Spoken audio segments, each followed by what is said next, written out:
Welcome to Smart Haus, a Pittsburgh podcast about smart technologies, artificial intelligence, virtual reality, and the future. I'm your host, Dustin Dowling, and with me today is filmmaker Darin DiNapoli. Darin, thanks for coming again. Thanks, Dustin. Thanks for having me on, and I'm here to talk about some tech. Getting real excited, getting the audience pumping right away. That's right, we're ready. We've been talking, we should have had this conversation live 10 minutes ago. What were we talking about? Where do you want to start? You want to start with your 360 stuff? I think that's kind of where we should start. Get into that. We're talking about filmmaking. I think that there's an opportunity out there right now because with the onset of the metaverse and all this talk about all this stuff that's heading into virtual reality and all that stuff, it's like, who is developing the content at this point? And the users are more focused now on TikTok, getting famous on TikTok and some of these other platforms. It's like, go into the unknown and produce stuff that's nobody is doing, because then you're going to be so far ahead by the time that stuff takes off. And that's where I'm like, I've been experimenting with that since 2016 when it came out. Talk about the technology a little bit. Talk about the gear you're using specifically right now, and like how are you producing this content? And to watch this, you have to have the VR helmet to watch this gear. You can watch it on your phone too. Actually, now that I'm thinking about it, you can watch it on your phone. You can watch it on the web where you can scroll around. So I think that if we look at this more from a user consumer base, like as opposed to the high end, yes, there's high end 360 cameras that are out there, but the ones that they just released, like the Insta360 One X3, is a really good quality, and this is a good starting point, especially for people that are just wanting to experiment or produce content. Just like I said, if you have a mobile phone, people that shoot video on their mobile phone are like getting into how to produce films. Some people actually do full films on a mobile phone, so I think that it's the same way. The only difference between 360 content and shooting on your phone is it's not instant gratification. You can't just like take a 360 video and put it out there, because like there's a specialized editing layer that comes into it. You have to know how to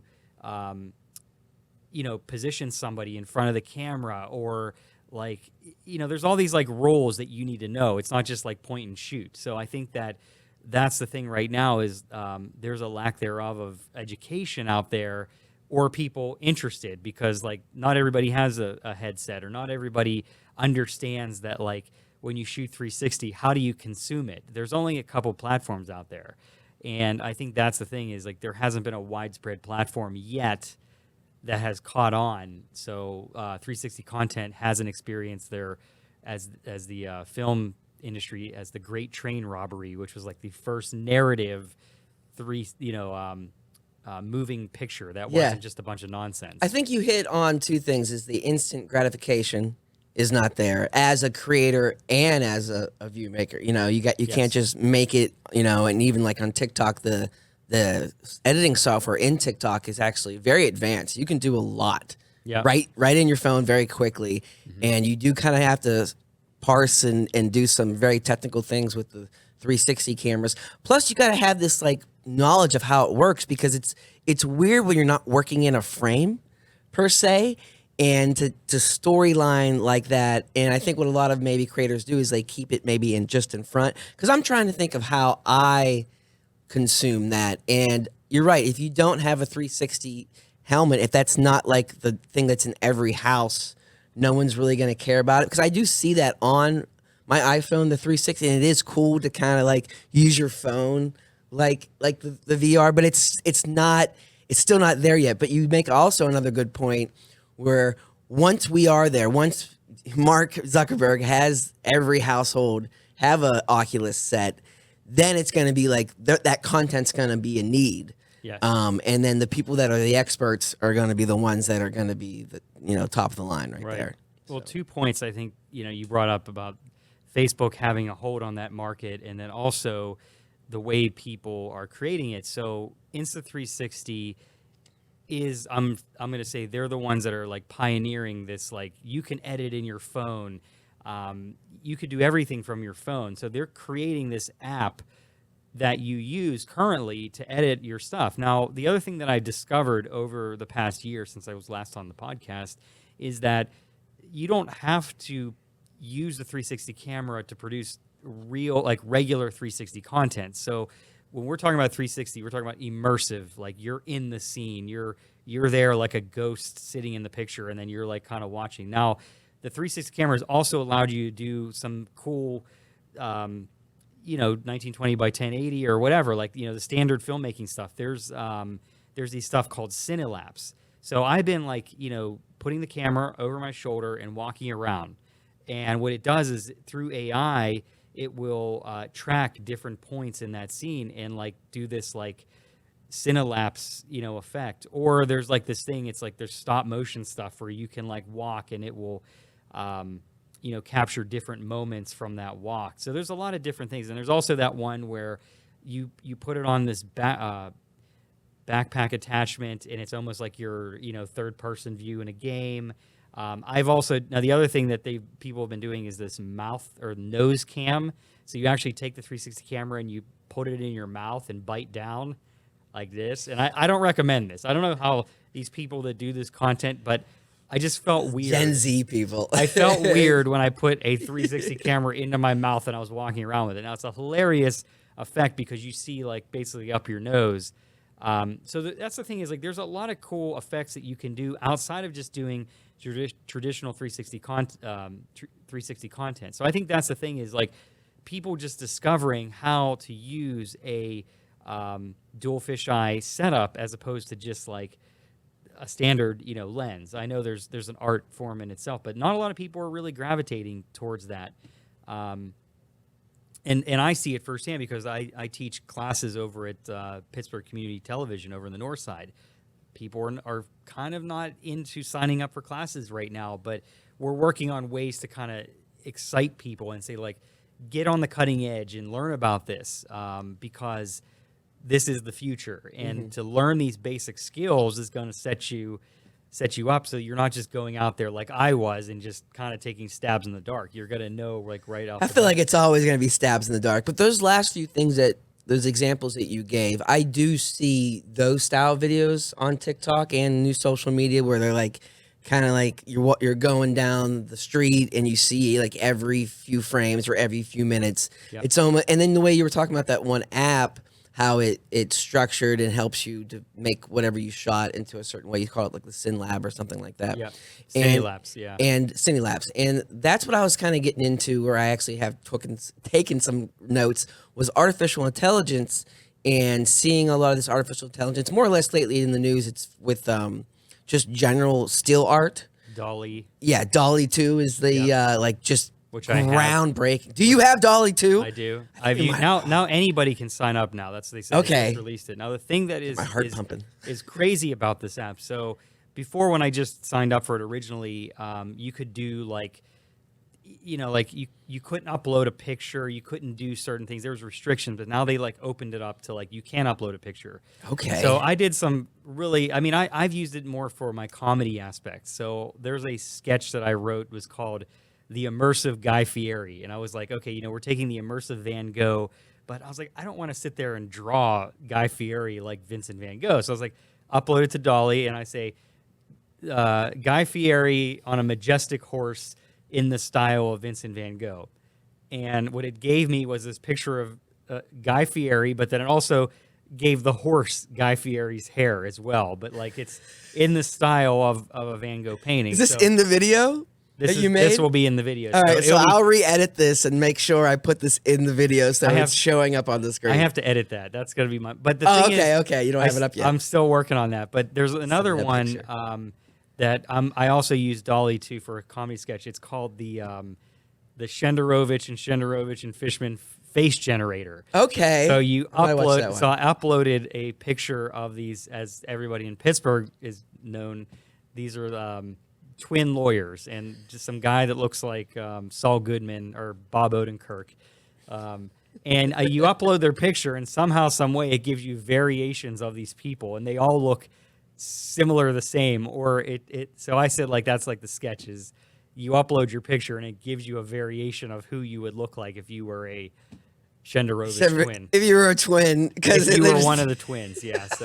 So I think in terms of like that's the way that I was like using Dolly AI was I wanted to use it just absurd nonsense, like what's the most out there thing that you could put out there. I think that's the interesting thing. Now, I was just watching a video yesterday where they said like Photoshop with content aware doesn't really erase stuff. It doesn't know stuff that well to like get rid of different elements in your background. They said, okay, you upload that to Dolly AI or Dolly 2, however we call it, but it will fill in those gaps. Now, they said like people that are, photo editors or whatever, they're using this tool to get rid of and erase different things in the scene or create like alternate stuff. So I think that's a very powerful tool because there's sometimes where you like take a photo and you need to comp it into something as a designer or an art director or whatever, you're doing a project. Now you can do that. You just upload it. Now they said like the quality of the AI image is not there. The one thing that the thing about AI with photography and Dolly is, who owns it? I guess that's the thing is, do you own that? You typed in a sentence, you created an image. I think that's the discussion that's going on. I can't remember the other company or the other software that was also, there's a bunch obviously now, but the top two was Dolly 2, and there was another one, I don't remember the name off the top of my head, but when you signed up, there was like a free version and then a premium version. Oh, yeah. Midjourney. Midjourney, that's what it was. And there was something about like who owned what, and I think Midjourney did own a license or a piece of it. Yeah. But like that is the conversation because weeks ago I had this as a topic where someone actually won an art competition and he used Dolly. Mm-hmm. And he said he did it like a bunch of times. So he just kept putting inputs and like until he found the one he wanted. Yeah. And he submitted that one and that one won. But it is that feeling like, is it original art? I guess. And people say, well, it's pulling from something else. Well, so is my brain. Yeah. Sort of. I don't know. It's getting so advanced because I feel like these conversations weren't even being had a year ago. They were like, well, yeah, AI is going to do some image generating stuff. We got some deep fakes. But in the last 6 months, like the conversation has exploded. Mm-hmm. And of course now I'm thinking, what if I can just go out with a 360 camera? They also have technology, maybe not 360, that it will capture everything raw in all the focus. So like later you can go in and say, actually, I want the focus depth to be this. Oh, yeah. And then if AI is just advanced enough, it's the same thing. Yeah. Give me a horror genre with some deep, dark tones, and then it just puts out the whole movie for you. That's right, yeah. They said it's good. Now, the thing that I feel is like, you have to know from an expert level how to best utilize this. So you're saying, I'm not going to copy this exactly. I'm just using it as previs. A lot of people are just saying, yes, like, I see a lot of that. I need to like take this and bring it to people so they understand, like, I can't draw this idea out. So from a filmmaking standpoint, I feel that the AI generating apps like Dolly and Midjourney and everything else, it's giving you that ability as a person that doesn't have those technical skills, but you still want to like get your idea out there. So I think that's the interesting, more useful point, and not like you're selling AI work. So there's like two things, like I said. Yeah, comedy. when I watch a lot of Film Riot, that Ryan Connolly show, and he really addresses it like that. He obviously uses it like that too, where it's like helps really storyboarding, and it helps telling your cast and crew, like giving it, right, like here's the tone.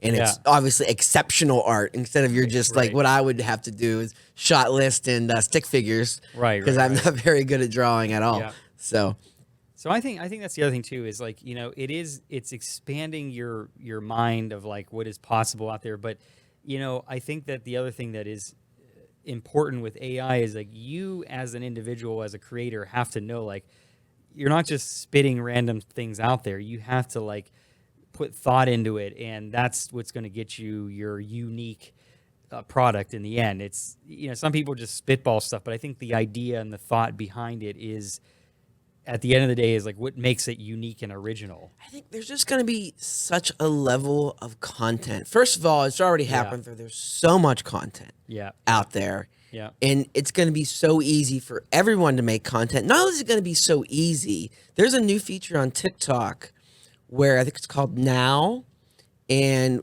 both of the cameras are on you. So you have like a little yourself in the corner and what's in front of you, and you cannot see the rest of the feed unless you take a picture.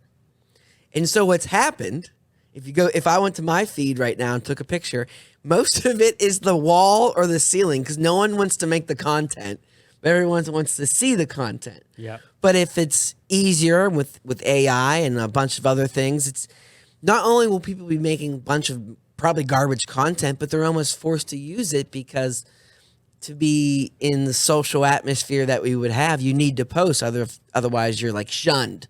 Yeah. Like, oh, Sarah didn't post a TikTok today. Yeah. Bitch.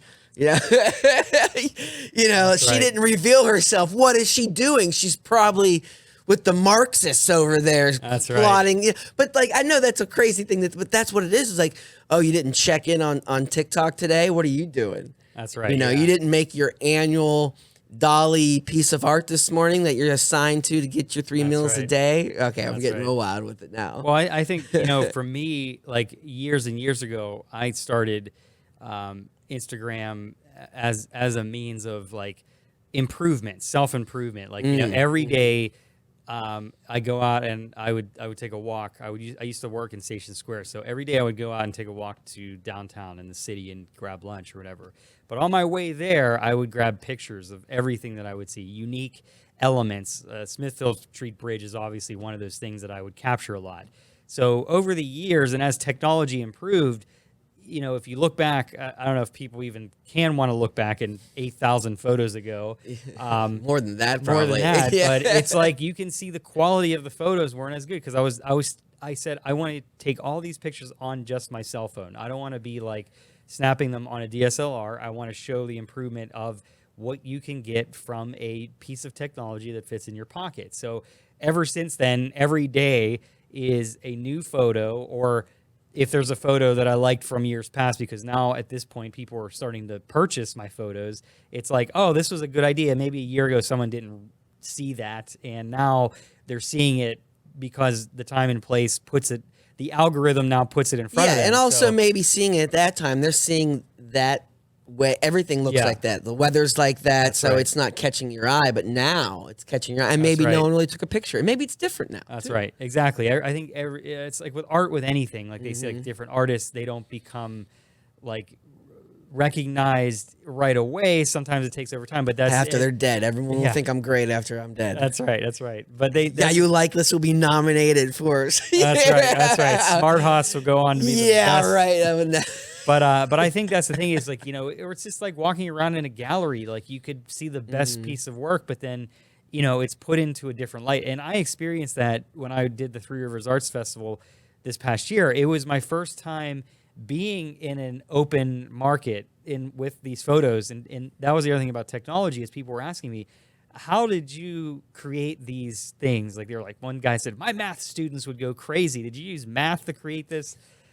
You're going to make it up. That's right. And I said, no, I use the combination of Photoshop technology. I also use an app to help me create that type of stuff. So it was a combination of different types of technology to create these things. But like I said, the way I displayed them was also another thing. So one of the pictures had a light shining on it. Everything else was kind of like not, this was my first time like displaying work. So it was hard to like figure Whole out. other skill now. Whole other skill kind of now. You're now the curator of your own art. That's right. And it's taking the outside of the technology realm and into the real world. So how do you make that stuff interesting in that medium? So light is a big thing. I feel like if I had the ability to have like television screens or some different like cool tech aspect, that would make that display so much more cool. So I think, and that's the other thing too, like it was funny, seeing how people came in and they like reacted to it and they said, that's Doctor Strange or that's Inception. So I usually think that a lot when I see those pictures. Doctor Doctor Strange, Inception. Because that's the look you're given. Or MC Escher. Then the older folk would say MC Escher, that's like that style, or Dolly, So Interesting. It's like, but I was like, see, that's the thing is like those guys, like the old school artists, they drew that stuff. They painted it. I'm now in the new generation of I'm using technology. I'm still using my eye to capture that initial image. So you have to have some sort of like eye for art. But then you have to take that image and recraft it into something that creates something new. So the one comment that I got was, you're taking, someone that bought my work said, you're taking something that's an everyday scene that we see every day, but you're making it something new that we haven't, and we haven't discovered. So I think for me, that's what AI is. It feels that's like right. though. So technology, in a way, is allowing me to create these new worlds and these new looks. You know, giving people new ideas. You know, oh, I saw that, you know, Boulevard of the Allies. I walked by there, but man, I didn't see it like that before. So that's what I mean. You know, technology is really a very big part of what I do as a filmmaker and as a photographer and artist. It integrates almost every day. And I do like how you talked about like showing your art is so different than looking at it on Instagram, because even some of the short films and stuff I've made, I know, not just from myself watching it, but just from looking at the algorithms, that not everyone really watches stuff till the end, unless I am just, it's a great, unless I nailed it, which is very uncommon. People will watch the few beginnings, maybe laugh, still give you a like, or later I realized like, okay, actually the joke was 3 minutes in and I'll just clip that part years later. Yeah. And then that will get a bunch of likes, which is weird to do. Right. But it's never as fulfilling as showing people like at a club or restaurant or a small theater. Yeah. Because one, they're forced to watch the whole thing. Yes. So like you're locked in. So even the parts that kind of like, meh, you know, you know, they have to watch the whole thing. And usually, I shouldn't say usually, but hopefully, it's good enough to when they're done, they're like, oh, that was pretty good. Yeah, and people will come up to me and be like, oh, I enjoyed that. Right. But they would never, ever watch it on their phone or their television. And actually, if they did watch the whole thing, I think they wouldn't like it. Yeah. Because it's a weird atmosphere when you're watching. You're more critical because you're taking up this like free time by yourself. But if you're at the club or a theater, you're with other people. It's like, well, that's relatable. This is fun. It's a whole experience. So being a curator of your own art is, you know, I'm sure that's why people actually have that job separate. I'm assuming. Well, that's the thing. And you're talking about showing it in a theater. So I can't remember if I talked about this last time I was on the show, but back in February, there was a film kitchen. This is like it's a group that takes local filmmakers and allows them to show their work on a theater screen. So they think they partnered with the Parkway Theater in McKees Rock. So we went out there. It was myself and PJ Gaynor. You say P. Diddy. P. Diddy, that's right. Well, I should start calling him P. Diddy. PJ, if you're out there, your new name's P. Diddy. Nice. But yeah, so we were able to like showcase our work. So I said, you know what? I was like, I have a short film that I did, but I want to show the comedy sketches that I did, because the only people that have watched this are people that are flipping through Instagram or whatever, and they're just seeing like little bits and pieces. It's me and Steve. It's me and Steve Sims. That's right, exactly. So essentially, I pieced all these together in a sequence, something that made sense, and I had this intro and outro, and it was like a little short. And this one guy that was there, he said, "Man, you know, I've seen these like little bits and pieces over the internet, but to see it like in a sequence and how these all intertwine, that was amazing. Like that was awesome to see it in that way." So I felt like just doing 1 minute segments here and there are great, but like you have to look at the big picture of how everything might fit together for a longer form piece. And I feel like that's where the, you know, you could be the master of short form. Like you could be the advertiser, the commercial director, but I think at some point, as a filmmaker, you have to look, or a musician, like, you know, you can't just do like a 30-second song. You have to think of something as like a full, complete thought. I think that makes those types of projects more impactful, because when people, like you said, like they're giving their full undivided attention, then it like lets them think about it, and you know, yeah, it has more of an and they impact. have a different reaction to it because, you know, and I fall into this all the time. I want that immediate, you know, feel good, like, oh, this is going to be good. Right. And you don't give it to have that chance to have that lull or you're fully understanding than when you're sitting in theater. And this is almost the same story. You're talking about, you pieced all your stuff together. When I did have a short film that I showed, I did piece a bunch of the you like the sketches Yeah. in like a different way, in like as a pre-show before Yeah. the short film. Yeah. And watching it, even when myself, I was like, it's kind of, well, you're right, you're forced to watch it, but it was like, oh, now you kind of see the story arc of the character Yeah. and the relationship with me and the character, what we do in that show. Right. And then it also made it okay to watch the film because there's a little bit of lull in this short film that I'm talking. It was called Plus Size. The beginning was slow. It just, we didn't do a great job of it, really what happened. Right, right. And so having these little shorts that I produced before up front and edited a certain way, it kind of was like, okay, and they relax into a movie, and that lull wasn't as felt because they already had it up, and it's I guess a different way of curating, Right? And I think it's funny how you talk about as a artist or a filmmaker is like you're saying that you need to have a big show, and I don't know what to do with myself sometimes because it's like not only do I need to have an immediate feeling of rush of happiness from content, is I feel like if I don't do that as a filmmaker or as a business owner, is I'm not going to get the gigs or the clients because they're not going to see the stuff. Yeah. If I think big, like I have a film idea that I want to do, and I feel like if I start putting all my energy into that I can't do anything else for the next year, and like, oh my God, that I'm going to go broke. And I always think about Bo Burnham because he brought that up once, and he seems to not do anything for like years. Then he'll make this amazing thing, and he doesn't have to worry about it because I think himself, he's really not on Instagram or Twitter or anything like that anymore. He used to be. He used to be.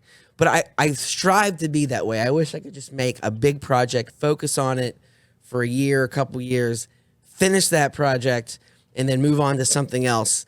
But in this way with content and with business, it's like, man, I feel I should be making TikToks every week. Yeah. Like my business should be making TikToks every week. Right. And like you said, you go out and, you try to take pictures every single day. And I'm like, oh, I need to do that. I need to do that. Yeah. Yeah. I mean, a video that I produced for the comedy show, like if I was funded to do it, like if this was my full-time job, I could probably, produce a video a day and start putting stuff out there. But like, you have to look at it as what is funding your content, and that's the time that you can put into it. So right, and that's how I'm thinking about business. That's what I'm saying. So by the way, I don't have shirts yet, but I've been trying to make shirts. This is a little side story real quick. So I have been trying to design 2 shirts for the Pitts Company.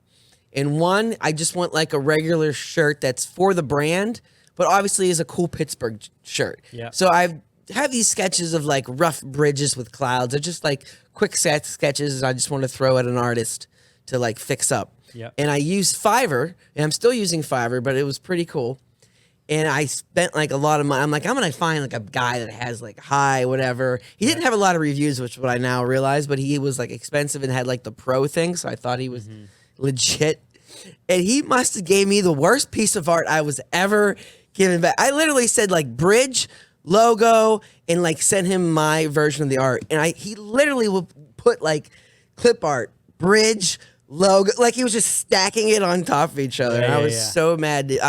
I sent him a thing back. I'm like, you're not even, I didn't say it this me, but I was like, dude, like I can't even trust you to do a revision because you don't seem like you understand how art works or like the understanding of color. Then at the bottom, by the way, he had like, I wish I had this up because I wanted to make fun of him before. He had the film, like, like real film, and it was like a road and then like a director's chair. So you got to picture this image that it was like, it was buildings of like cities, just black, and then a bridge, and then the pit's real big, and then this like kind of film road to a chair, a director's chair, and try to put that on a shirt. You should have ugliest thing I've ever seen. should have uploaded that to Dolly or Midjourney. Oh my God, you're right. Created variations because you can do that. That could have been the whole episode today if I wasn't so damn busy, and it would like have been this great. You say, Probably look, got you take sued for you take a using it. bland image that you weren't happy with. Well, let's take it to the AI and see if the AI can do a better job.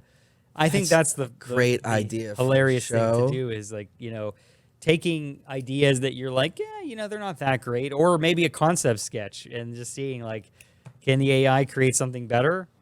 Let's see. Well, there is a show with I think it's a Tim and Eric show. I could be wrong, but it's a deep fake show, and it stars like Trump as like. Oh, I think that's Trey Parker and Matt Stone. Okay, it's South Park guys. I think Okay, it's South Park, yeah. Right. Same wavelength there. Yes. But it's I don't know how it's legal either because it's Trump and other celebrities, And I believe the character, he's like a detective or like some sort of private investigator.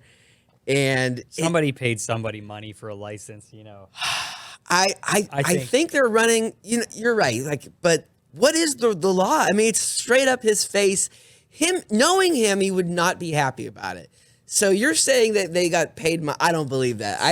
Somebody was like, "Hey, we have this funny show. We're going to, you know, pay a license to use your image." I don't, you know what I mean? So I want to deep dive into that. I think that would be something to look into. But yeah, I think that's maybe there's some loophole. I mean, you know, lawyers figure things out, and with some sort of freedom of speech, and I think that's what people are scared of, because one of the most popular deepfake things is the guy made Tom Cruise deepfakes. I think that's either the legit name of the YouTube channel is just Tom Cruise deepfakes. Yeah. And they say real big, it's not real, but we're gonna just hit that threshold where we're not gonna tell. I feel like I am still there where if it's longer than a few seconds, my eyes would go, nope, deepfake.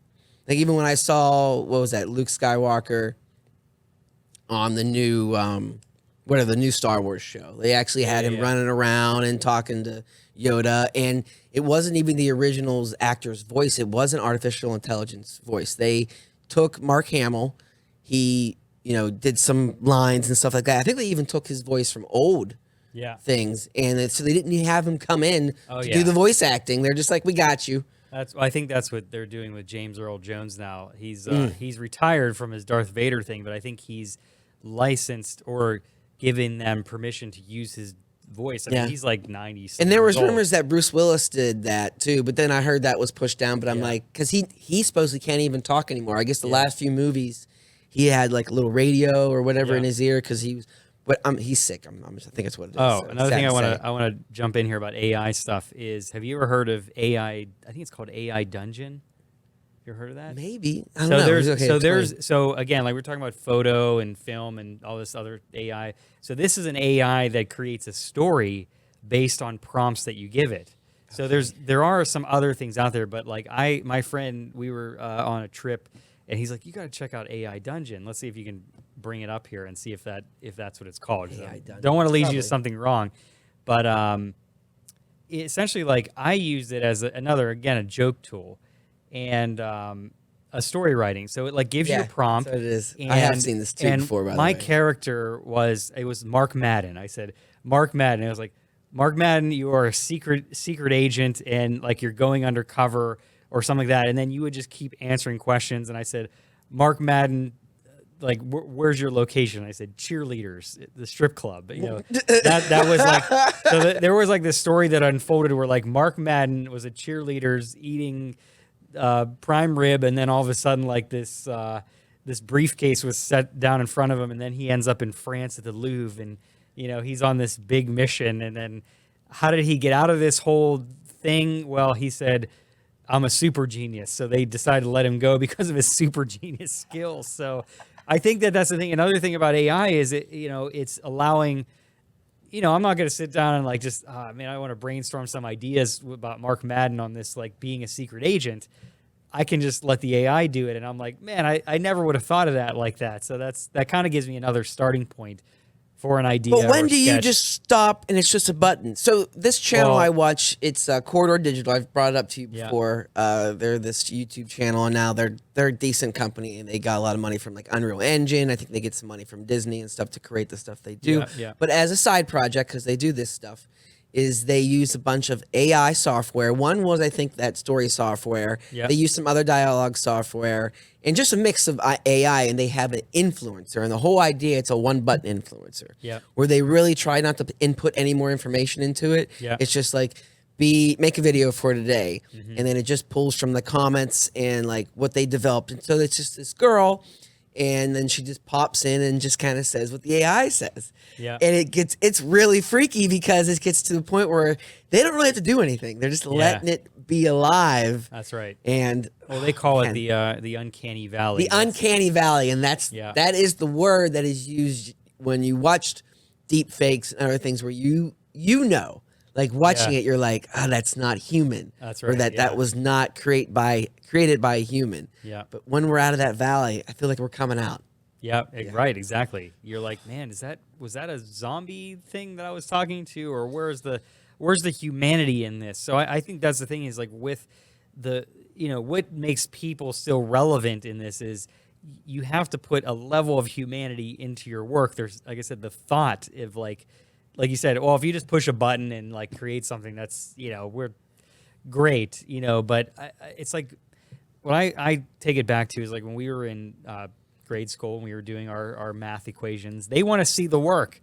So yeah, they want to see the work. At some point, you could explain the process, but if you have no process to explain and you just tell people, I just pushed a button, people are going to look at you and they're going to be like, oh man, this guy's kind of whack, or this girl, like they're a hack, but again, like it's all in the viewer and how they view it. It's also how you were raised, because if I really try to start to think about electricity and like how this whole setup we have here at the studio, which is pretty crazy for just this little podcast, what I'm actually doing here. And if I really get into like the electrical structure and how electricity and data is, my mind starts to get blown. Like just this week, whatever scientists won a Nobel Prize, and it has to do with like people thinking about simulation and data and stuff. And it's basically the thought of like everything is happening at the same time, and they're almost proven. It's almost proven now that like we believe that there's a time limit, like life does not work if we can't like process through time. It's this weird thing. That's why light has this speed limit, but now we're starting to see that it's not. And so if everything is already kind of there, do we have willpower? Is everything already thought to be done with? And like you saying about our humanity, if humanity is not being put into the artificial intelligence, but in a sense, it is. We are creating it. We are manufacturing it already. So there is some sort of humanity already in it. Yes. And maybe we're just in this, it's already there. Everything's already there now. And when I start to talk about this, like I said, what I'm saying before is I don't understand it. And it's just like, okay, this is how life is. And at some point in the future, there's going to be all this content and all this life happening through artificial intelligence, through life. And no one's really going to know what it is. My joke is, or my thought when I think about this is there's going to be just a bottom level or just a wall of wires somewhere. Everything's still plugged in. But humanity's going to be going through this wireless, carefree life. Right. And one day someone's going to fall in the sewers and it's just all these wires, it's this dungeon of sewer people that live down there. Like Ghost in the Shell, like that. Scene. Yeah, dude, Ghost in the Shell is so fucking on. I love that show, by the way. Yeah. Fuck the movie. Not just because of who they cast. I don't care about that. Just the anime is just superior. But I guess it's cool if you want to see the movie, it's because it's just the thought of it. Or it's Eon cool. Flux. Eon Flux. It's so much. I get those two mixed up sometimes. Yeah. So there was another thing I'll talk about with how AI is now moving into another thing that I work on is music. So there's these programs out there, chord generators. So you can essentially type in a bunch of chords and create, a full song using just a couple chords, and that's to say like it's a starting point. It's not where your song is going to end up. If it ends up with just that, then it sounds kind of, it's like you're in a music library getting stock music. Right, exactly. So I think that's saying is like, AI helps you as a creator with a good foundation. So like there's a baseline generator. I'm not a bass player, but hey, if I got an idea for a bass line, I took it to somebody that plays the bass. I'm like, listen to this and maybe you can riff on that. So it takes that person that has that ability to go above and beyond and make it unique. There's also another software I was just looking at, and I haven't heard from it in a couple years, but there's this software called Vocaloid. It's made by Yamaha, but there's actually an entire, like, in Japan, I think they go on tour as a Vocaloid, like specific character, and people go to these concerts where it's just a computer voice that sings, and somebody's just, like a producer is just typing in, and you type in your lyrics, and then you put your notes, and it will sing like, the Pitts Company, and it's an artificial voice doing it, By the way, clip that. The company. Yeah, so it's like, that's the thing. Like even in that realm, you could create a full song. I think if you go on the internet and you type Vocaloid Michael Jackson Thriller, it's hilarious. But like you'll see somebody that created the Michael Jackson Thriller song with an artificial voice. You could tell it's still like kind of robotic. But again, like if you're trying to get an idea out there, like for me, like I didn't study all aspects of the voice. I'm not a singer. I'm a guitar player. So, but I say like, man, I have these cool lyrics I want to, create a and maybe song you just with. need a little backup. And you don't have to be, yeah. Right. So like I could create a melody and I could take it to a singer and be like, hey, here's an idea. Like, let me know what you're thinking. Like, these lyrics, how they work, But I think, like I said, from my experience with working with other creative people is they hear that as a foundation. And they say, well, maybe we can make it just slightly different, because then they'd say like, it sounds too robotic. So I think and that's the same way. There's guitar. And at some point, though, that will sound cool, though, too. Well, right. Like I said, in Japan, there is a fan base for the Vocaloid. I forget the name of it's some weird, like, Hatsumiku or whatever. But there's actually a guitar pedal. Yeah, whatever. But there is a guitar pedal for that character that is, like, insanely popular. It's like the Gorillas, but, like, see, the Gorillas are real people. Mm-hmm. And they were made in the cartoons. But, like, this is, like, a artificial software creating the thing, and then they have like this cartoon on display. I believe actually, I know on a show before there was a label that has signed an artificial talent. Yeah, I think I heard that. Story, yeah. But they're right. There's got to be someone behind that a little bit. Right, a producer or something. So they're generating. Right. But I think this is back to my point where there's just going to be so many layers that there will be like this just crap content. Just now when if you grab any toddler. Yeah. And look at their iPad and look what they're watching. It's like some corporate, just hands and like objects with like the crappiest stock music, and it's just to get the kid to watch. So there's going to be so much of that. But there's going to be new artists, just like there is in every other thing. I like to talk with this guy. His name's Austin Archer. I think his real fan base is on TikTok, but he's all over. And at first, I really just liked him because he kind of had some comedy. He did the whole like, you're playing two characters but yourself. He does a lot of that stuff. And he's a younger guy, so he kind of gets like the lighting a little bit. But he also makes songs. And when I start realizing how many songs he really makes, I'm like, I flipped over to be a fan of his comedy and TikTok. And now I'm like all over his Spotify. And I see, like he shows his room and stuff. He literally looks like a guy who rolls out of bed into like his gear. Like he's just waking up and just creating. Yeah. And he's the type of guy I can hear from the tracks that, he doesn't sound like you would think he would have a great singing voice, but it's like that once he starts singing, you wouldn't think, it's not like Christina Aguilera or some other big booming voice where you're like, oh man, that person can sing. But he's such a great talent that he can sing and he's able to produce all the backup sounds like it's probably him just re-singing it and like using his technology and probably these different kind of apps. And what's what Bo Burnham also did. That's all him from beginning to end. And all his back is himself using whatever. I don't know what the words are, vocal changes. I can do stuff over here. I can make myself, what can we do real quick just for the fucking giggles of it? I can add applause. That's not what I want, though. I want to be a robot or something. I can just talk like this. Can you hear that? I can hear Is it. that my real voice? Is this getting too cheesy for you? Hold on. Here we go. All right, welcome to the pits. I know that's really cheesy, but if I was really talented, like Austin Archer, they somehow make that and they loop it, and it's 1,000. Or they cheat, like with what's the other amazing artist's name? He has long hair, Mark I can never pronounce his name. Riboulet or something. Yeah. Like I remember when I first watched him. And he had no shirt on, obviously, and he was like in a cafeteria, and he was just kind of looping some things. I was like, this is dumb. Yeah. I could do this. That's right. And he started saying really crazy shit. Then it started getting really good on it. I was like, I'm into this. Yeah. And now Amazon has gave him a show.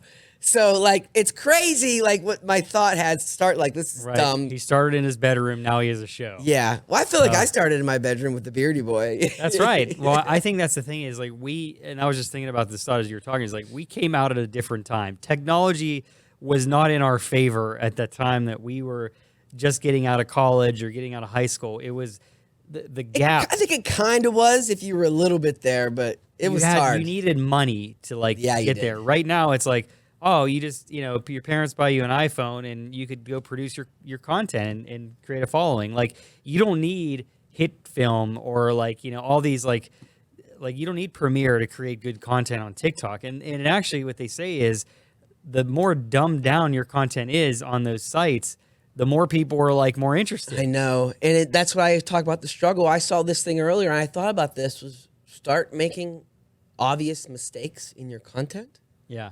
Because they'll comment on it. Yeah. And they'll argue on it. Well, no, the hilarious thing about that is on Reddit. So I post on Instagram, I post on Facebook, but then I've also started posting on Reddit. Reddit is I love Reddit. I forget what they said is there's people that either love it or hate it. So there's people that I just did a recent comedy sketch where I purposely spelled single. I spelled I'm a single guy and I spelled it SINGAL because it just goes with the character of a dating app guy saying, different things. But I was like, yeah, people misspell their words. It's part of that. I was thought of. So there's people on Reddit that will comment on that and they're like, you are really trying really hard to be funny, but you're not. And it's like, I'm trying really hard to not, there's a purpose behind it. So Rob Johnson said that to me once, which Yeah. started his career, I shouldn't say Yeah. career, but he was a Viner for a little bit. And he was, the hashtag try hard was his hashtag on Vine back then. And Yeah. someone was making fun of him for trying so hard. And he would go so hard with the getup and the props. And his response was, I'm trying very hard That's to make right. this stuff. And otherwise right. it doesn't work. Otherwise you don't comment on That's it right. that I'm a try hard. It's the way that I look at it is it's really polished, but then it's also really unpolished. So Yeah. that's why I have two separate channels. It's you're a corporate business and you want and that's the hard thing is I feel as a business owner, It's so hard. you have your joke content and then you have your polished stuff, but sometimes it doesn't they don't get it. They don't understand how and the in this two days overlap. and age, I have an issue. I always wanted to get in it with people because I like watching politics and I try so hard not to say stuff and I will say things. I'm I can't. But I'm trying to work. I'm trying to meet with clients. You can't be saying that you shit kind of online. look at it is you have to say this is the kind of product that I produce for this type of audience, and this is the kind of product that I produce for that type of audience. And that's one thing that I've learned over the years is it's about your audience and who is consuming your content. So that's also a big. So I'll give a quick ad since you swung to that, by the way. So we are on the network, The Pits, and the website is thepitts.company. You can actually type that in. But it is produced by thegateway.media, which is also a website, which is all what we're doing this whole production right here. And we do other podcasts, video production, anything you need, social media. You can check us out at www.thegateway.media. And that's true. We try to keep everything on the gateway.media more professional. And we can say fucking stuff with thepitts.company. That's really the line that we cross right there. And that's about it. But back to what we were talking about with high quality gear, which I think is an interesting thing you said, because I was watching sketches and I can't remember if this was part of the show. I was telling you about this earlier. Is I like sketches that are not where you have to go out and do the whole set design. I like the original Saturday Night Live sketches where the writers are in the writer's room and they end up kind of producing the sketch in the writer's room. Yeah. College Humor, their whole bit was into that, where basically they did the whole sketch kind of out away from their desk, but you could see their desks. And they would still pretend to kind of be in the location they did, it was still kind of acknowledging that they were at work. It's this weird world that was in and out. And so I was watching a sketch on TikTok. I believe it was TikTok. And so it was the vertical form, which I'm still trying to get used to and still getting angry about because I have this nice camera that I'm I'm only going to use a portion of this. Okay, it's okay. It's fine. It's fine. But the most notable thing about this sketch was they were all hanging out in a bedroom thinking about what sketches to write. But they were surrounded by the nicest, coolest pieces of gear. And not just because they probably have a little bit of money, but all that stuff is cheaper now. So it was LEDs. The guy was wearing his merch. He was on his little MacBook Air. Yeah. There was a keyboard next to it. And I'm Yeah. thinking like, oh, you know what? My daughter has a lot of this stuff. Like if I had to shoot a sketch in her room, she's only 13. Like I could make it kind of look, she has a little piano in there. She has a computer. So like I would not be able to do this stuff at that age and have so it was funny too, because the sketch was kind of almost about, because they were just ignoring each other. And like, because they were just so into their nice little, like he was dressed nice, the merch and everything. But the sketch was also pretty funny because the girl was just ignoring everybody and was already trying to write a song during the sketch. So you're right. Everyone seems to have these resources, and maybe it's going to go back to like no one's going to really know, you know, all the intricate learning that we need to do all these things because it's so software based. Like she doesn't, this girl that I'm not making fun of, she was really funny and probably doesn't know how to play piano, but maybe she knows enough keys. Like, and that's was the joke too. She was just making a joke thing. You hit a couple loop buttons, a couple AI buttons. She's got a whole song, and now she's touring the country, and she's the next Kim Kardashian. I don't know, right? Right. Yeah. I mean, that's the thing is like you can be a bedroom creator, producer, but that's what I said is like for me personally, I guess I have that thing on my conscience where I go out there and I'm like, now I got to perform this, or I got to talk about the process, and if I just say I just push a button, and then it's like like that. But even before, I think that's great how you bring that up, and it is about your personality and how you say it. You do have to like teach yourself to go, no, I'm not just pressing a button. Yeah. It took me years to understand How to what push a the button. audience wants to have That's me right. to push this button. Like That's right. when You're you're right. talking about your art, you're curating your art, and they're like, how do you make these? And I kind of have an understanding how you make them. Yeah. But then you start telling me, and I was like, oh, this is a better description. This sounds a more professional way. Because you Yeah. can't just say, hey, I just put this in this app. You know, I take Yeah, a yeah. picture in the app, and then ta-da's. That's right. That's You got to right. say, like, well, I use technology in my camera, and I set the focus field to this particular, set of diagram and other large words. And it's, hey, listen, it's a long process, mister. What's your name, sir? Yeah, this is a $200 piece. Like, you need to move along. I don't think you have the... you got to That's play a right. character like that. That's You're right. bigger than them. That's right, exactly. So I think that's the thing is like you're letting them think about how you're doing it, but like you have mastered it. Like you said, it took you years to get there to really figure out like, man, why wasn't I thinking this simple years ago? All the time, right? You know? I feel like having that epiphany, that Yeah. feeling happens too often. I'm like, even looking back on, I've been looking back on a lot of stuff I make, and it cringes me. But at the time, some people like that, and also at the time, I needed to do that to learn to get better. Yeah. I still put out bad crap, and I know with filmmaking it's so tough because you realize you need other people with filmmaking. Yeah. Because one, you need people in front of the camera, which is the most important thing. I make stuff. I just made something real recently where I did the clone thing, just because I was like, I can't have someone come over to my house. I live in Fort City. I need to just do it myself. Yeah. And I realized I didn't really care how good it was. I think, and it's funny, it's the one person comment because I did it real quick and it glitches out on my glasses because of the reflector. Mm-hmm. That was the one comment I got. It's like, your glasses went away for a second. And I was like, but he watched it. I'm not nothing on this guy, but I just think that's funny. Right. But it also makes me think, it's like, this is why I should not care, because otherwise I would have had no engagement. Yeah. You know?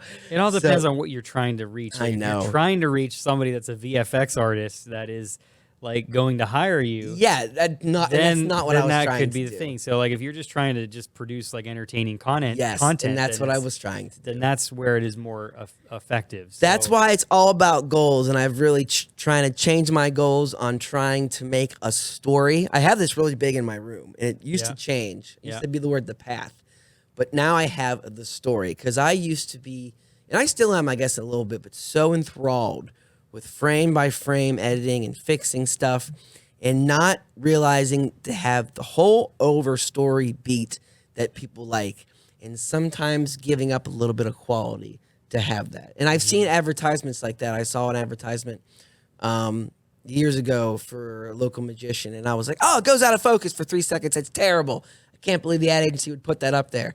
And I'm like, no, of course they would. No one cares. That's not having less people come to this guy's show, And so you got to divide yourself, and you really got to understand what are your goals. And I'm sure their goal for that particular content was like, okay, 4 seconds of lost focus was not going to change anything. But maybe in something I want to make, maybe that is a goal, because I have written that down before, that every frame counts. Right. You know, if you're watching a Wes Anderson film, or who else is crazy with every single frame. But a director like that, where like you can almost freeze frame in any moment, and it's a freaking portrait picture piece of art. Yeah. You know, and it's wild. You know, it's all about your goals. And right now with the content that's fast, and it's like a lot of people's goals is to make something every single day. And to do that, you got to like cut some corners, I guess, or just be extremely talented and use the right software. I don't know which one it is. And I think what you have to work toward, I think the thing at our level is you're working towards finding the audience that likes your product. So the Smart Haus, Haus podcast, could be a very popular thing and to a very specific audience. Case in point, my brother and his friend run a podcast. It's called the High School Never Ends. It's a pop punk dad podcast. Now they're not experts. They neither of them play music. They just like to have a podcast and they talk about like the pop punk stuff that they grew up with. And he said there was like some viewers that these guys are like, I look forward to your podcast every single day, like or they release it once a week, but he's like every week, like it's something that they. So I think another thing I want to talk about is with this type of like producing content is consistency.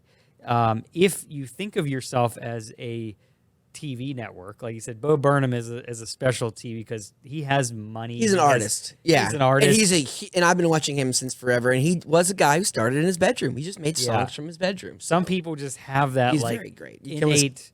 Like they can just, people are gravitating to them. But I think until you get to that level, you have to work really hard to find that audience and have people, and it's consistency, because that's how the algorithms, the tech works. Is it's only going to put content in front of you if you're like consistently like putting it out there. But I mean, I've seen people that have put it like I did as a test. Like I released like 40 episodes on this guitar. I do improv guitar, and I made a YouTube channel on it. I put like 40 videos up online, but there's like maybe 3 or 4 views on a video, maybe no views. So I know, and that's the other thing too. It doesn't matter too. Like you could produce content every week, but if you're not advertising it and you're not thinking of a way to kind of catch people, then like you said, there's so much content out there that people are just not going to care. So you have to, in a way, figure out different ways to pull people in, so then they go back and then they watch your body of work or whatever. You have to be out there in the real world advertising. So there's a lot of aspects that go into becoming, being able to produce content as a creator full time. So a lot of these tools that I talked about today, they're just tools. You use them to kind of create that unique perspective.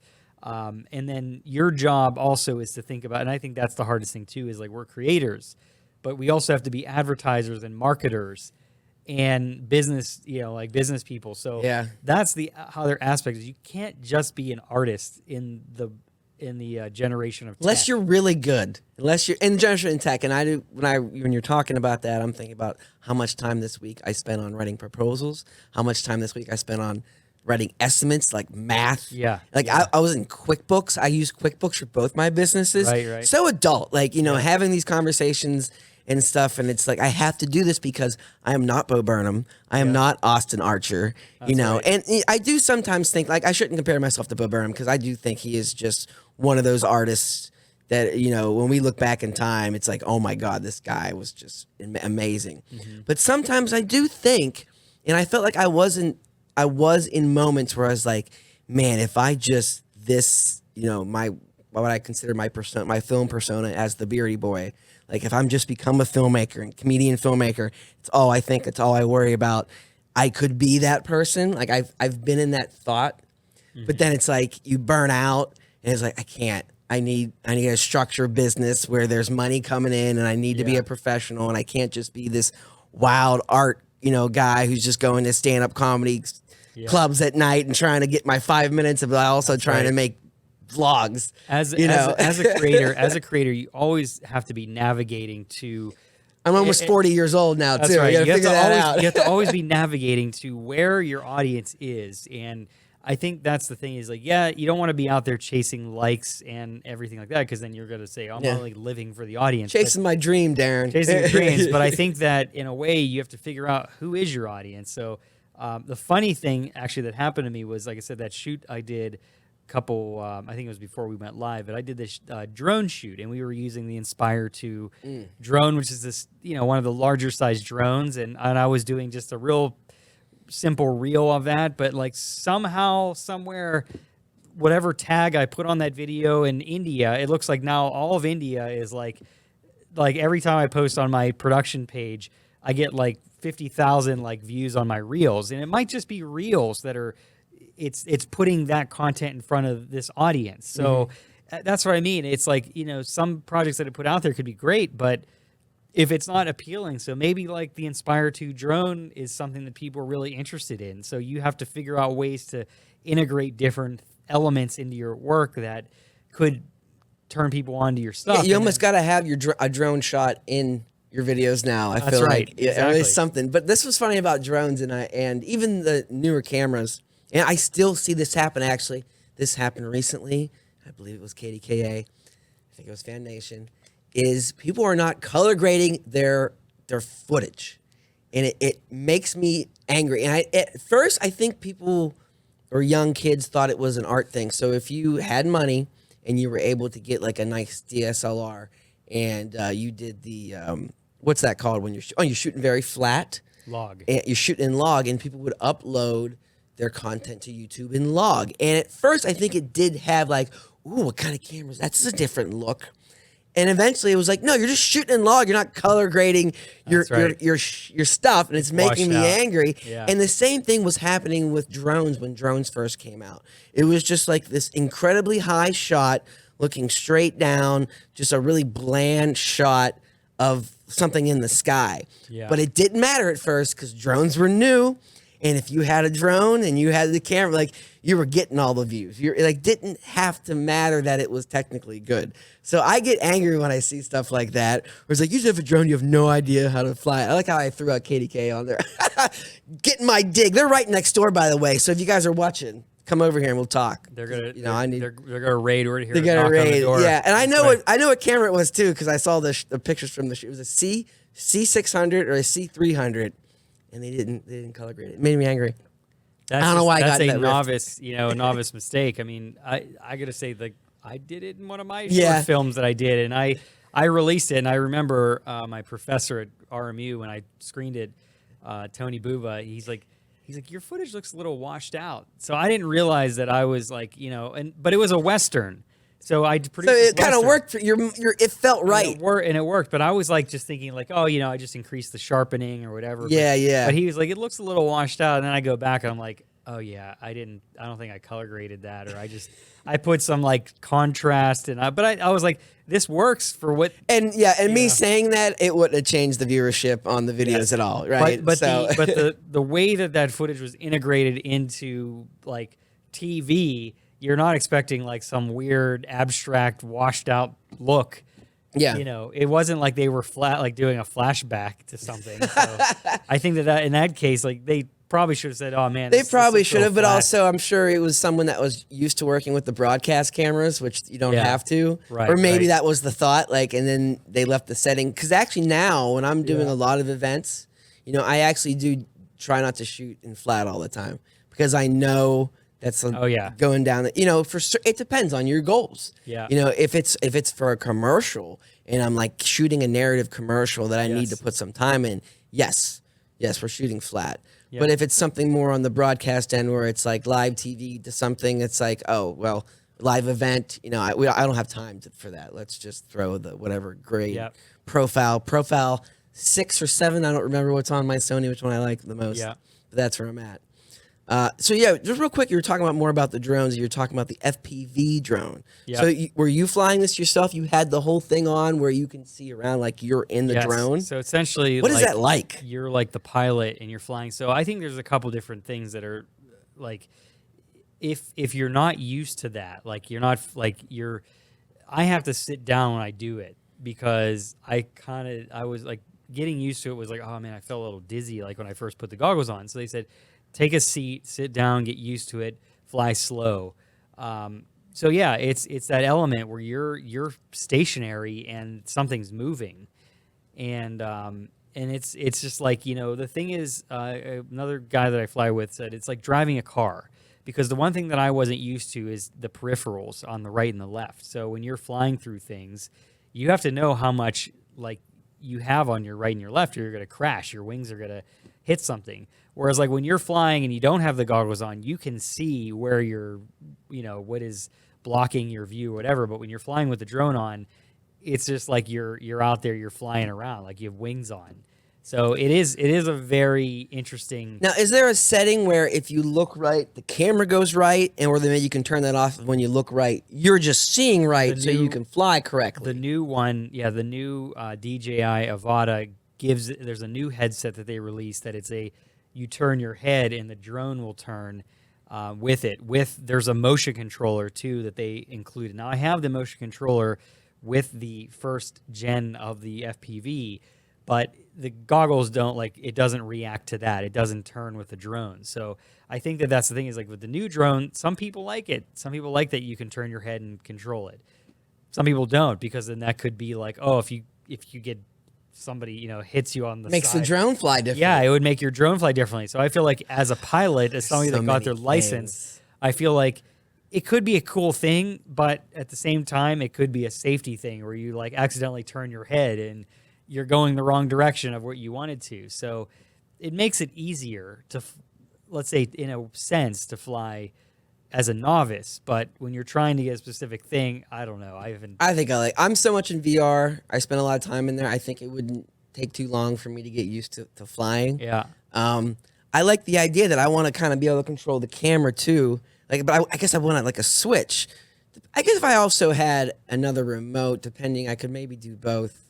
I really would have to try. There is a remote controller that you can use, but then there's also, they came out with this thing called the motion controller where it's almost like, I guess I could say it's like the Power Glove from the regular Nintendo. That's super cool. Where like now you're controlling it with the motion, or I guess the newer ones was like the Xbox Kinect or the Wii, had the remote. So I think they're integrating that element into the FPV drones now, is like it's giving that the company. It's like if I don't pay attention for a couple months, I also will check the website or whatever their news. They just have so much new stuff. It's like it's gonna be soon. They're gonna have a complete like mech gear. Like hey, you see this toy? Like this guy just comes out walking around. Yeah. One thing with my VR though, I think I do find difficult to do is I've been playing this new game which is a lot like Mario Kart, and so instead of you throw your shells and stuff like that, you actually have a gun, and you have to aim the gun. So if you're aiming the gun, you have to have one hand on the wheel. So it's two controllers, right? Okay. So it's really cool. So you're driving like this. You can put the gun down and drive like this, but then you don't have your gun. So you have to like literally look behind you, and it is hard because I want to pedal because you got to use your thumb then to do the speed. So you're hitting the thumb. You're driving like this. So like you're right. So if I was flying a drone, like what I would want to do is be able to look behind me without the drone flying behind me. Yeah. So like, but it's a lot of fun. But that is the one game that I've been having a little bit of trouble of playing because you're so immersed. The Inspire 2 drone does allow you to do that in a way that it does have a camera on, like it has like the Micro Four Thirds camera, and then it has like a little camera that gives you the view. So, okay. So there was an instance where I just did a shoot last week, and there was two of us, working together. So the guy was operating the drone, and I was operating the camera. Now he said he could see this, like if he wanted to go backwards, he could see the backwards perspective as I was controlling the camera from the front perspective. Those are things you can't do with the $3,000 drones. This is like, you're talking 10, 15 grand for a drone. So I think that, yes, as you get more into the enterprise pro realm of like that, right now that's all that's available. But I foresee like that's going to be a thing, in the next couple years. They will put that as a feature on their next. It's going to be on drone. the $3,000 drone. That's I mean, right. they have drones for like less than a couple $100 on that website, and they're nice. They're not like that. They're good. They're good. Yeah. Fun little drones. The Mini 3 is actually surprisingly really good. They said for what it is, it's a great drone. For someone that's just filming and, just getting some basic shots. I think it's smaller, so it's harder to control when there's wind. That's where the bigger I drones. see those little toy ones are more or less I see them inside buildings and stuff. When are they going to make the ones where people can get in them and fly them? I think it's more another company is probably working on that, or maybe they're a sensor company, really. Right? When Tesla or Elon Musk talks about Tesla, he doesn't necessarily call it a car company. He calls it a sensor company, which I think makes more sense. Is why they're building like the robot and stuff, because I saw that. Yeah. all the software and technology is about getting a piece of gear or whatever through. Transfer it to places, and flying or moving or walking or driving. And so you would think that DJI would have the same path of sorts. I mean, they're just building sensors. Mostly they're for flying vehicles, but, and they're just for a lot of film and I guess other industries.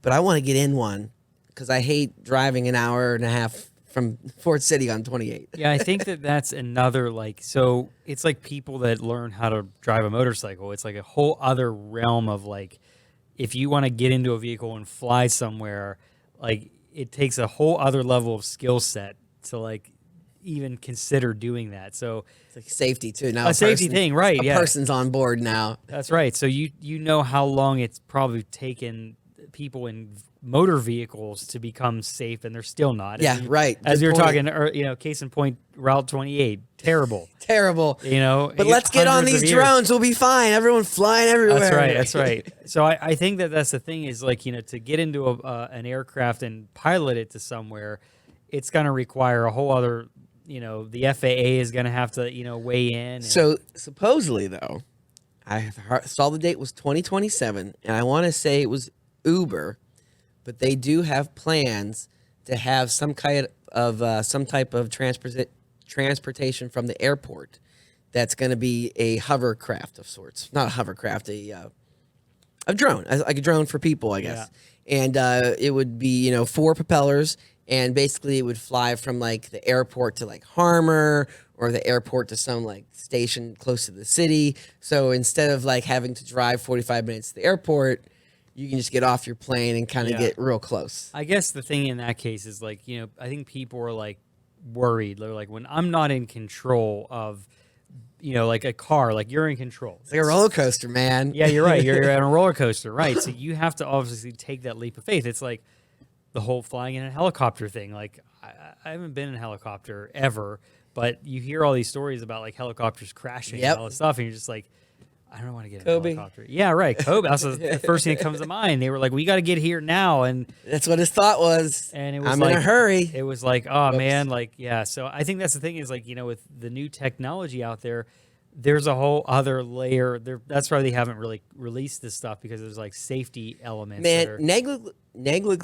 I can't talk sometimes. Negligence seems to be part of this generation of new technology, and this is not necessarily technology, but here was a story this week that TwitchCon, which is the gaming channel, they had a big con, and surrounded by this one area is they had those pits with all the foams and stuff in it, which I see kids do that all the time now. Well, the girl jumped into it on her butt and broke her back. I saw, and you could tell it was maybe this thick or this deep. Yeah, this thick, this deep, and it's with these big things. It's technology, media, awesome. We're gonna throw this big party. Oh crap, we broke 3 girls' back because we're just we don't care. We're just getting it through. Someone will be on the safety commission. We'll figure this out later. Yep, they broke someone's back. They're getting sued. They're gonna get sued, and maybe that's what it's gonna be too. I mean, we got Pittsburgh. We got buses that are falling off bridges, buses that are going in holes. We're going to have these helicopters crashing into the still, and it won't be that big of a deal. That will be the next picture, Yeah. We're totally used to these pictures of a bus in a hole, and then we're going to have a quadcopter. That's the word I was trying to use before. Quadcopter, in the side of the still building. Well, the thing, talk about technology with Pittsburgh is they haven't figured out a more the incline to get up from Mount Washington. They haven't figured out a more advanced incline.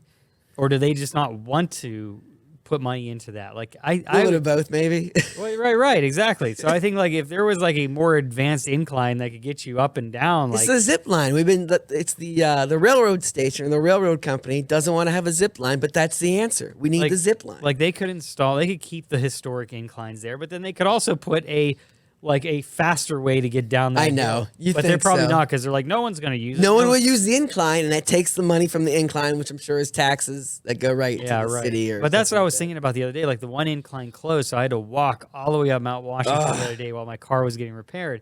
And I was like, there has to be. Well, I guess they have scooters, but like scooters aren't that safe. Like I'm not going to scooter up Mount Washington. So they're a lot of fun. Yeah, the spin bikes are a lot of fun, but I can't believe I haven't wrecked yet. Yeah, so that's what I mean. Like I feel like there's even elements of like our everyday life. Like why hasn't that integrated? Where's our smart houses? Where's our smart cities? They're not smart enough yet. I think that the only thing I've seen so far with like public transportation is they have an electric bus now or something, right? You're trying, and then the bike tracks, and all the bike trails. But the problem with the bike trails for me per se is I used to have a train that went up to Fort City. Now it is just a trail. It's just a walking trail. You know, back in the day, like, you know, my grandparents could get on a train and be in Pittsburgh in like 30 minutes. Now it's a bus. And now, who rides the bus? You know, I'm trying to drive myself. It takes me 2 hours to get down here. But that would be amazing if some kind of like electric train or some kind of new technology. In Japan, they have all the speed trains. So how awesome would it be if I could hop on a train in a small town and be able to get to Pittsburgh, New York, Chicago within less than an hour? Hopefully from Pittsburgh, it'd be like 15 minutes. There's infrastructure, there's money, there's politics. The infrastructure was there, and they said, no, we want to be walking up and down trail and look at the PPG, which is no longer there, the Pittsburgh Plate Glass that used to be up in that county. So in some aspects, that's the other thing too, is like politics and government and just all that stuff, they said also can hinder advancements in technology. There's people that are just like, screw it, we're going somewhere else because get your goggles on, no one's leaving. That's right. Mm-hmm. So that's the other thing too, is like sometime in some aspects, like, you know, even the city that we live in seems to be like the new tech hub.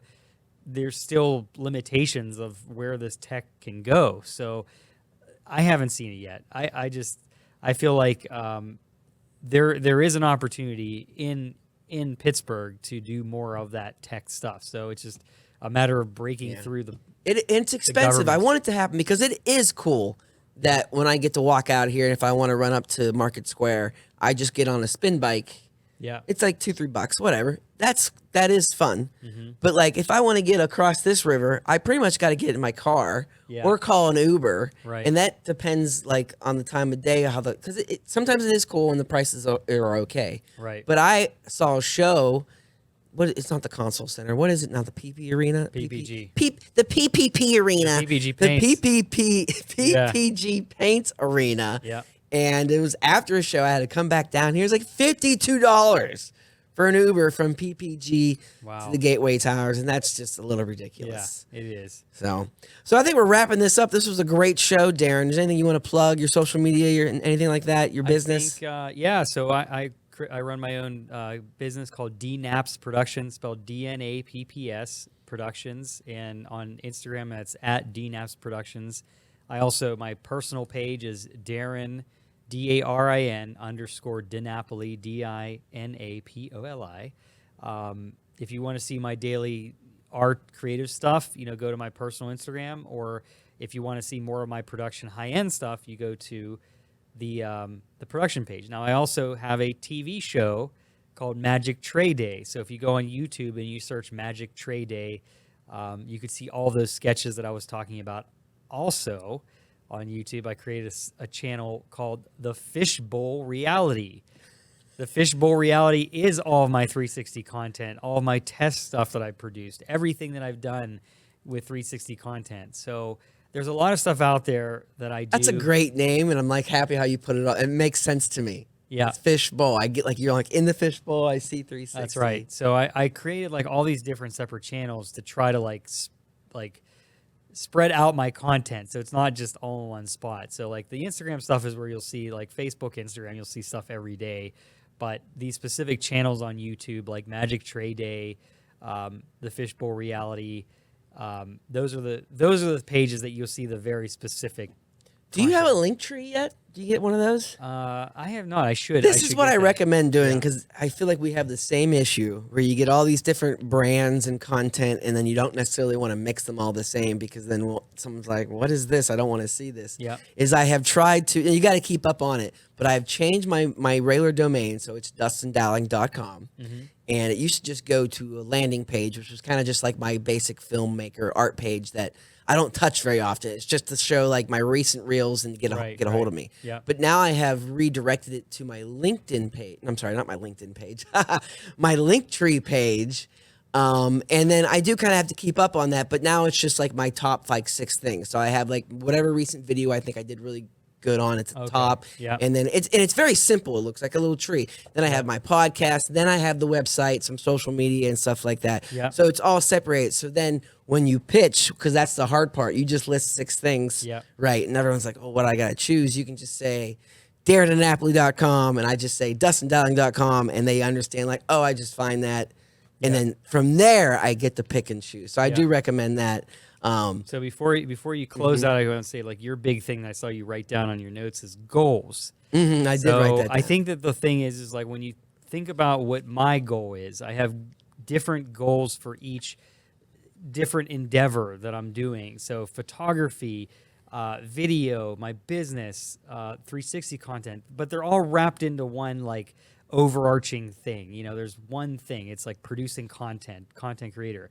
But I say like I think if I was looking at something, a goal of mine in some aspects was like doing my own like television show, and I started the wheels in that. So I think that's like kind of like where I see myself at some point is like producing my own TV show that, you know, allows me to do all these different elements and mix them together. Because I think TV is that medium that it's bridging the gap between film, it's bridging the gap between 360 content, you know, all that stuff. We're saying TV, not from the traditional standpoint, but TV and the element of how like a screen in your room that's a little bit bigger. Like, is that what you're really saying? Right? like, yes, Yeah. it's a way that people are consuming their content, but in a more packaged format. Yeah. So Not necessarily on your phone, right? I feel like phone content is like, it's an advertisement. It's like when we would see stuff in between our TV shows and remember those little ads that would get you to watch something. So it's like, it's almost like the carrot that gets you to that.